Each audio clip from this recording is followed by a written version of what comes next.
Hi guys, so today mag-unbox ta sa tuang 6 kilowatt 48 volts nga 1 solar toroidal hybrid inverter. So para ni siya sa tuang plano nga 6 kilowatt nga solar setup nga itong itaod sa tuang tibok balay para ma-power up niya tanan to appliances. So actually taod rin siya na to na order no, pero karon pa ko makalugar nga to ning i-unbox. So nganong inverter man akong una gipalit? Inverter akong una gipalit kay para ako sang kitaon niyang specifications unsay iyahang mga parameters niya nga di pwede mo exceed.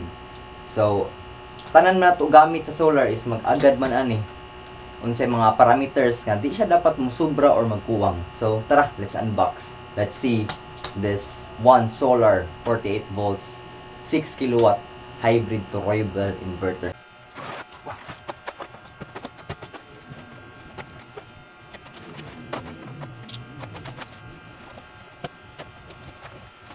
Bulak eh.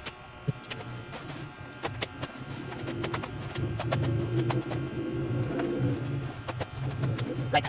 Hybrid solar inverter.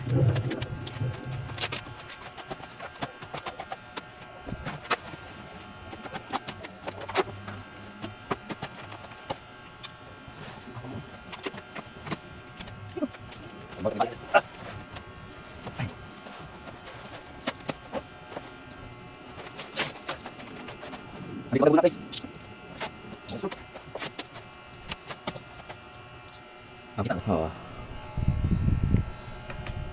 Model TG60248M80 quantity 1.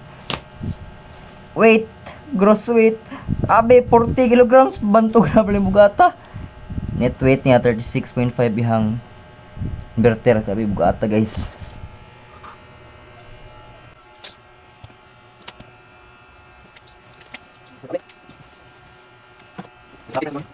Ano ba 'yan? 100 seconds. Manto per kilo suka. Ate.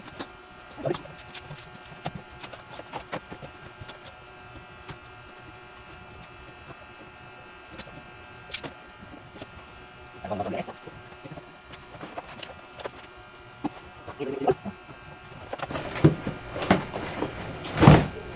Ay, ala.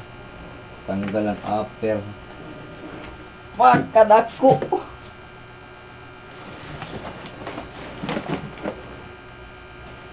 Ang upper carton niya.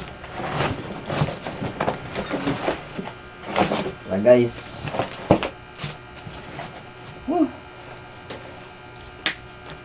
So you can see, naabdi ra jud taon. Atos na am din pa siya apil na nga cable pero 1.25 meter square gamay ra. Nanam ko'y pinalit dito nga kuan na 50 square millimeter na siya, mas dako. Pero may na hipusan kasi magamit slain.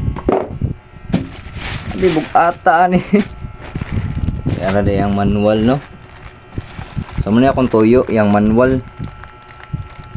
Okay, para makita na itong mga parameters.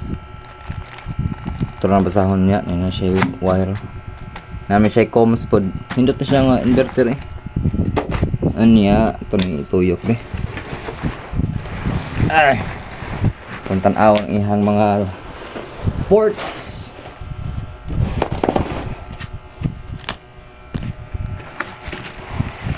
Tara guys. May nakuha. Warning. Non-professionals are prohibited. Pero mag-DIY, di ba ito professional, no? Sama nito ano niya? Parang hindi siya ang plastic niya.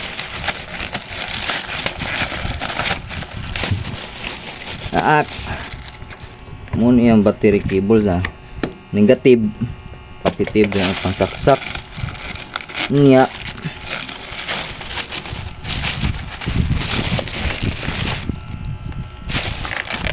Ari nito yung pangsaksak ang dirihang PV no. Duha man siya ka PV input, so duha ka array.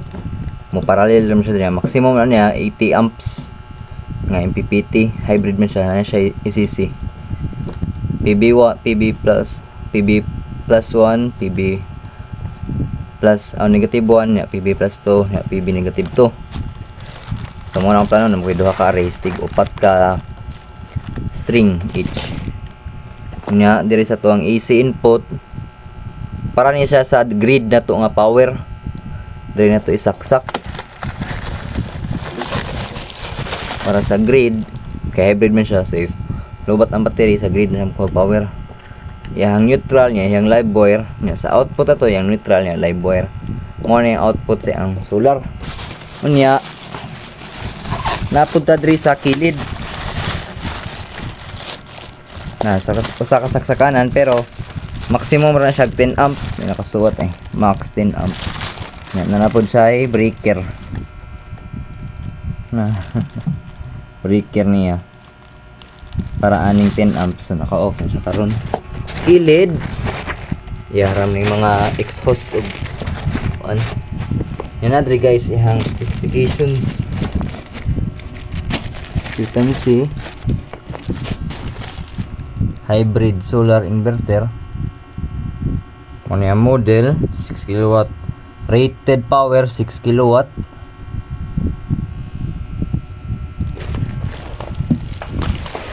Rated power no 6 kilowatt. Ang peak power sa iyang toroidal 18 kilowatt sa times 3. Voltage 48 volts. Current 139 amps. Sa 35. Ano yung mga parameters niyo. So goods kaayo. Max voltage man din niya BOC 170 man di ay. Pwede ni siya tulo ka string di ay. Max voltage 170. Yung PPT range is 60 to 150. Max current 80 amps. Pwede, goods kaayo. Okay, goods siya guys, goods. Matistingan na mabuhat na ito itong setup. Ito na siyang nakuha sa plastic. Ano na yung forma niya? Na terminal sa negative, positive battery. Sa kanan sa mga comms. Forma niya. Na yung exhaust fans. Intake dito na. Dari sigurong exhaust. Waramot ba? 10 amps off. Yang likod ni forma. Morning amount to libuk atas buang sabi